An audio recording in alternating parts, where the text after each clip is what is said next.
25 साल में कम से कम 2-4 फैक्ट्री होनी चाहिए। मढ़ौरा चीनी मिल बंद है, मोटा मिल बंद है। उस मुद्दे पर आज तक न नीतीश कुमार बात किए हैं, न यहाँ के सांसद महोदय बात किए हैं, न यहाँ के विधायक जो है लोकल वो बात किए हैं। रोजगार पे तो कोई बात ही नहीं करना चाहता है। सर अभी जो मुद्दा उठाता है गाली वाला, तो जैसे कि नरेंद्र मोदी की माँ को गाली हो, गलत है, ठीक है गलत है, लेकिन हम लोग जब अदर स्टेट में काम करने बिहारी जो जाता है उनको कितना गाली पड़ता है, लेकिन उसके बारे में कोई आवाज़ उठाया नहीं उठाता है। प्रॉब्लम यहाँ है जातिवाद। यहाँ अभी बहुत सारे जात के लोग होंगे, लेकिन जब अभी मुद्दा है बेरोजगारी का, लेकिन जब वोट देने का मौका आएगा ना, सब कोई अपने अपने जात या अपने अपने समाज के लिए वोट देंगे। मोदी जी आते हैं कहते हैं कि मैंने यहाँ से यहाँ के लिए ट्रेन चलवा दिया, कभी ये नहीं बोलते हैं कि मैंने यहाँ एक फैक्ट्री लगवा दी है और इस फैक्ट्री में यहाँ के लोगों को रोजगार मिलेगा। IAS बनता है, कोई बिहार में पढ़ा है? सब कोई राजेंद्र नगर जाके पढ़ता है या फिर दिल्ली जाके पढ़ता है। तो कोई ये मत कहिए कि सर बिहार का लोग जो बिहार में रह के कोई IAS नहीं बना। कहा जाता है कि युवाओं का देश है, युवाओं का बिहार है। आपको लग रहा है कि युवाओं का बिहार तो रहे हैं, युवाओं का बिहार है कि हाँ युवा अब अधिकार मांग रहा है तो लाठी चक्कर चला दे रहे हैं। यही युवाओं के उनका ये है कि 2023 में फॉर्म लिया, अभी तक उसका कुछ पता ही नहीं है। रोजगार कितना बड़ा मुद्दा है बिहार में? रोजगार तो बहुत बड़ा मुद्दा है और ये मुद्दा होना भी चाहिए। अगर रोजगार का मुद्दा नहीं हो तो फिर मुद्दा ही क्या है? तो तेजस्वी यादव क्यों नहीं? युवा आदमी है वो, 9वीं फेल है, पढ़े लिखे नहीं है। वो कहने के लिए बहुत कुछ कहते हैं लेकिन वो लायक नहीं है कि कहने और करने में बहुत फर्क होता है। अगर आप भी अपने घर, ऑफिस, किचन, दुकान को खूबसूरत मॉडलर बनाना चाहते हैं तो चलिए इंटीरियर स्टूडियो म्युनिसिपल चौक कॉफी हाउस के सामने। हम हैं एक्सपर्ट इंटीरियर और एक्सटीरियर में। Modeller kitchen, fall ceiling, wall piling हो गया, WPC वर्क हो गया, यूवी शीट हो गया, इंटीरियर और एक्सटीरियर से रिलेटेड सारे काम करते हैं हम। अधिक जानकारी के लिए नीचे दिए गए नंबर पे कॉल करें और चलिए हमारे ऑफिस में। चलिए तो ये गणखा विधानसभा के लोग हैं, सर आप बात करेंगे। क्या नाम है आपका? मेरा नाम मोहम्मद हातिम है। हाकिम जी कहाँ के हैं आप? हम तो जैतपुर स्टेट का, मुजफ्फरपुर जिला पड़ता है मेरा। अच्छा, तो यहाँ घूमने आए हैं? नहीं, जा रहे हैं सिवान, पीर साहब के जलसा में है। अच्छा, पीर साहब के जलसा में जा रहे हैं सिवान। अच्छा, कैसा लग रहा है यहाँ की स्थिति देख के? साफ सफाई, सड़क वड़क का व्यवस्था ठीक लग रहा है कि नहीं? ठीक ही है। ठीक है। मुजफ्फरपुर में क्या स्थिति है? मुजफ्फरपुर में कैसा है माहौल? मुजफ्फरपुर में ठीक है, वहाँ पे माहौल ठीक है। ज़्यादा लोग तेजस्वी जी को चाहता है कि नीतीश बाबू को? ये बात हम नहीं बता सकते, राजनीतिक में बात। सर क्या नाम है आपका? मुकेश कुमार। मुकेश जी क्या करते हैं आप? हॉस्पिटल चलाते हैं। अच्छा, हॉस्पिटल अस्पताल चलाते हैं। अस्पतालों की स्थिति कैसी है नीतीश बाबू की सरकार में? बहुत अच्छी है। क्या अच्छा लगा आपको? क्या मतलब? तेजस्वी यादव जब 17 महीना तक उप मुख्यमंत्री रहे तब उन्होंने कहा कि हम अस्पतालों की स्थिति सुधार दिए हैं। बहुत सारे ऐसे वीडियोज आए जिसमें PMCH में वो रात को गए थे दौरा करने, अस्पतालों में कहीं भी पहुंच जाते थे। अस्पतालों की स्थिति को 17 महीनों में ठीक करने का दावा किए थे और अभी भी उसको कहते हैं कि 17 महीनों में हमने स्थिति को सुधारा है। तो तेजस्वी यादव क्यों नहीं? युवा आदमी है वो, 9वीं फेल है, पढ़े लिखे नहीं है। वो कहने के लिए बहुत कुछ कहते हैं लेकिन वो लायक नहीं है कि कहने और करने में बहुत फर्क होता है। बस वही बात है। क्या 3 काम हमको बताइए नीतीश बाबू का जो आपको पर्सनली पसंद है? नीतीश कुमार का शिक्षा, स्वास्थ्य, सड़क की स्थिति ठीक है, बहुत बढ़िया है। स्वास्थ्य से आप जुड़े हुए व्यक्ति हैं, कुछ बताइए जो आपको अच्छा लग रहा हो कि आजकल सरकारी अस्पतालों में ठीक ठाक व्यवस्था। अभी हर सरकारी हॉस्पिटल जाइए, क्या सुविधा नहीं है उस बताइए हमको। क्या आम सुविधाएं होनी चाहिए जो एक आम लोगों के लिए इनिशियल स्तर पे जो मतलब उनको सुविधा मुहैया कराई जानी चाहिए, वो मुहैया हो रही है नीतीश बाबू की सरकार में? एम्बुलेंस दवाई तो मिल रहा है, मतलब कि जब जाइए तब डॉक्टर अवेलेबल है। छात्र लोग आ गए जी, छात्र गौतम कॉलेज एजुकेशन कृष्णा नगर। जी सर। किस क्लास में पढ़ते हैं आप लोग? हम DLED सेकेंड ईयर में हैं। अच्छा, DLED वाले हैं आप लोग? जी सर। रोजगार कितना बड़ा मुद्दा है बिहार में? रोजगार तो बहुत बड़ा मुद्दा है और ये मुद्दा होना भी चाहिए। अगर रोजगार का मुद्दा नहीं हो तो फिर मुद्दा ही क्या है? क्योंकि 5 सालों से, पिछले 5 सालों से क्या उससे भी अधिक से आप रोजगार के बारे में देख ले। छात्रों का भी जितना भी वैकेंसी आ रहा है उसमें पेपर लीक का अलग मुद्दा है। उसके बाद में अगर धरना प्रदर्शन हो रहा है तो उसका अलग मुद्दा है। अगर हम धरना करते हैं, अपना अधिकार मांगते हैं तो क्या कहेंगे? उसमें लाठीचार्ज हो जा रहा है, आए दिन देखा जा रहा है। और रही बात वैकेंसी का, आप टाइमिंग सेट कीजिए। वैकेंसी का टाइमिंग सेटअप नहीं हो रहा है। हाँ भाई, आप एक कैलेंडर निकालिए ना किसी भी चीज़ का, चाहे अभी देखिए एक मिनट एग्जांपल हम देते हैं, एक बिहार एग्जांपल एसएससी का ले लीजिए। बिहार एसएससी का कब का फॉर्म लिए हैं? 2023 का डाला हुआ है, 2023 का लिए 2023 का डाला हुआ है फॉर्म। अभी तक उसका कोई नोटिफिकेशन नहीं है, एग्जाम कब होगा कब नहीं होगा।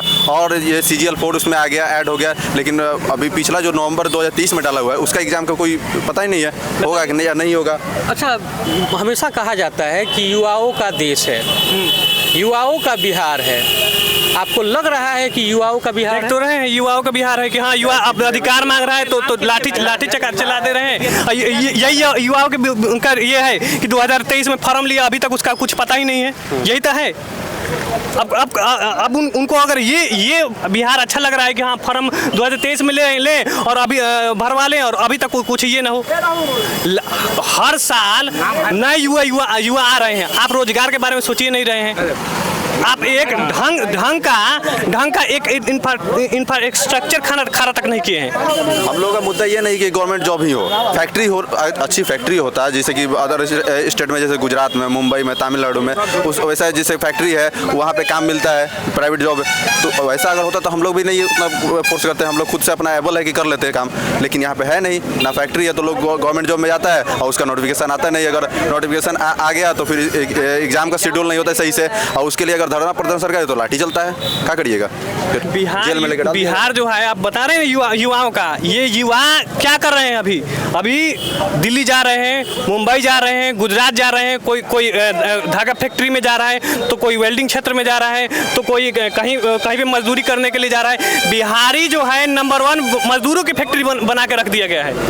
और अभी ये शुभम कुमार जो यूपीएससी टॉपर हुए थे पिछले साल, तब नीतीश बाबू ने खुद से उन्हें बधाई दी थी और उस समय भी उन्होंने कहा था कि हमारा जो बिहार है, Bihar is a IAS producing factory. हाँ, लेकिन सर उसका वो कैसे प्रोड्यूस हो रहा है ये तो बताना पड़ेगा ना। बिहार में रह के तो नहीं हो रहा है ना। IAS बनता है, कोई बिहार में पढ़ा है? होता है ना। सब कोई राजेंद्र नगर जाके पढ़ता है या फिर दिल्ली जाके पढ़ता है। तो कोई ये मत कहिए कि सर बिहार का लोग जो बिहार में रह के कोई IAS नहीं बनता है। दूसरा बात है कि सर आप बोले हैं कि युवाओं का बिहार है।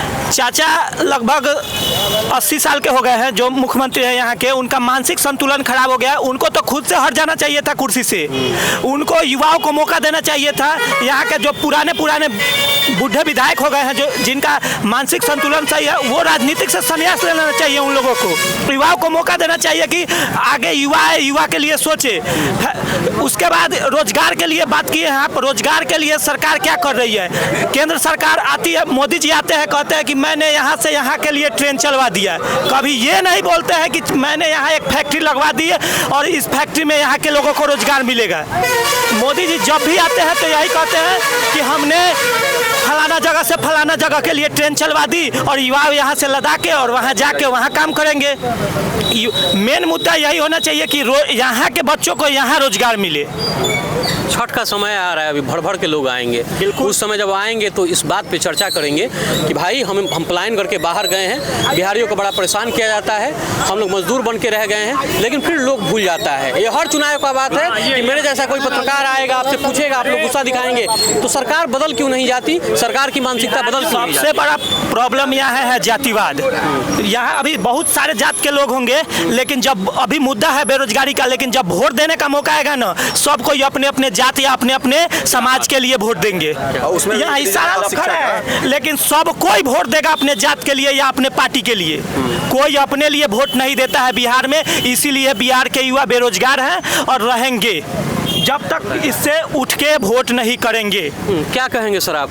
बस जो बोल रहे हैं सही बात बोल रहे हैं, एकदम राइट। जैसे कि सर अभी जो मुद्दा उठा था गाली वाला, तो जैसे कि नरेंद्र मोदी की माँ को गाली हो, गलत है, ठीक है गलत है। लेकिन हम लोग जब अदर स्टेट में काम करने बिहारी जो जाता है उनको कितना गाली पड़ता है, लेकिन उसके बारे में कोई आवाज़ उठाया नहीं उठाता है। लेकिन एक गाली पड़ा, पता नहीं कौन दिया, कोई मंच से कोई दे दिया, ठीक है वो गलत है, क्रिटिसाइज करते हैं हम उसको, गलत मानते हैं। लेकिन जो बिहारियों को पड़ता है अदर स्टेट में पूरा जग जाहिर है, सब कोई सुनता है, न्यूज़ में भी आता है, लेकिन उसके लिए कोई आवाज़ नहीं उठता। वो मुद्दा नहीं बनता। कभी अभी। महिलाओं का मुद्दा समझ लीजिए, महिलाओं के साथ क्या किया गया। महिलाओं को पहले ये पोस्टर लगाया गया कि हम पूरे बिहार में दारू बंद कर दिए हैं, पूरे बिहार के महिलाओं खुश हो जाओ, हम दारू बंद कर दिए हैं, हम देखो हमने तुम्हें अधिकार दिया है, तुम्हें दारू पी करके आया जाता था, तुम्हें सताया जा रहा था, देखो हम नीतीश कुमार है, हम बंद कर दिए हैं। क्या बंद कर दिए हैं? हर गली में, हर नुक्कड़ पर, हर चौराहे पर होम डिलीवरी, हर तरफ से तो दारू बिक ही रहा है। तो फिर महिलाओं का अधिकार का क्या हुआ? महिलाओं के उस वादे का क्या हुआ जो आप ये कह के गए थे कि हाँ महिलाओं अब हमारे बिहार की महिलाएं अब सुख और शांति से जी रही हैं, अपने आत्मसम्मान के साथ जी रही। वो वादा कहाँ गया? वो बिहार कहाँ है जिस बिहार को आप बनाने की वादा करके गए थे? उन महिलाओं का क्या हुआ? और रही मजदूरों की बात, तो यहाँ के जो मजदूर हैं, आप जाइए मुंबई में चल जाइए, मुंबई वाला बोलेगा तुम गुजराती बोलो, मराठी बोलो, गुजरात में चले जाइए गुजराती बोलो। ये कब तक बिहार का लोग सहेगा? ये कब तक बिहार के लोग मजदूरों के फैक्ट्री मजदूरों की तरह जाएंगे और ट्रेन भर के आएंगे? ये कब तक होगा बताइए? ये नीतीश कुमार को इन सब सारे सवालों का बायोडाटा जवाब देना चाहिए लिखित रूप से, और इसके बाद में उनको ये कहना चाहिए कि हम हमसे नहीं होती है तो हम हट जाते हैं। उनको इस्तीफा देना चाहिए। नीतीश जी से कुछ हुआ ही नहीं। हम लोग का एक्सपेक्टेशन था उनको कि जी जंगल राज के बाद उनसे हम लोग आए कि नहीं जी ये अच्छा काम कर रहे हैं, तो हाँ काम तो किए, सड़क बिजली किए, लेकिन जितना 25 साल में होना चाहिए उतना उनसे काम नहीं हुआ। 25 साल में कम से कम 2-4 फैक्ट्री होनी चाहिए। मढ़ौरा चीनी मिल बंद है, मोटम मिल बंद है। उस मुद्दे पर आज तक न नीतीश कुमार बात किए हैं, न यहाँ के सांसद महोदय बात किए हैं, न यहाँ के विधायक जो है लोकल वो बात किए हैं। रोजगार पे तो कोई बात ही नहीं करना चाहता। यहाँ चलता है धर्म पे, जाति पे, और जितना जुमला बोल के काम चलाया जा सके इतना हो सकता है। सर क्या नाम है आपका? शंकर प्रसाद। क्या लगता है नीतीश बाबू बढ़िया है कि युवा तेजस्वी यादव बढ़िया है? देखिए एक बार चांस उनको तेजस्वी यादव को देना जरूरी है। सब लोग मतलब जीत रहा है हार रहा है वो तो अलग का चीज़ है, मगर एक बार तेजस्वी यादव का सरकार बनना जरूरी है। कि नया युवक है, उनका जो समझ है, जो सोच है, वो आगे क्या कर सकते हैं, हर एक आदमी को एक बार अवसर देना चाहिए। ये भी मतलब 3-4 बार चल रहे हैं और लोग बोल रहे हैं कि इनका मानसिकता ठीक नहीं है, ये ठीक नहीं है, वो ठीक नहीं है, मगर रह गया कि अब एक बार तेजस्वी यादव का सरकार बनना जरूरी है। एक बार बनने से क्या होता है तो उनका भी मतलब कि कंडीशन का पता चलेगा कि आगे क्या कर सकते हैं। ये है गड़खा विधानसभा की लोगों की राय। बाकी आप भी अपने राय कमेंट्स बॉक्स में दे दीजिएगा, अपनी प्रतिक्रिया हमें दे दीजिएगा। आपकी प्रतिक्रिया का हमें इंतजार रहेगा। मेरा नाम ऋषभ है, बहुत बहुत धन्यवाद।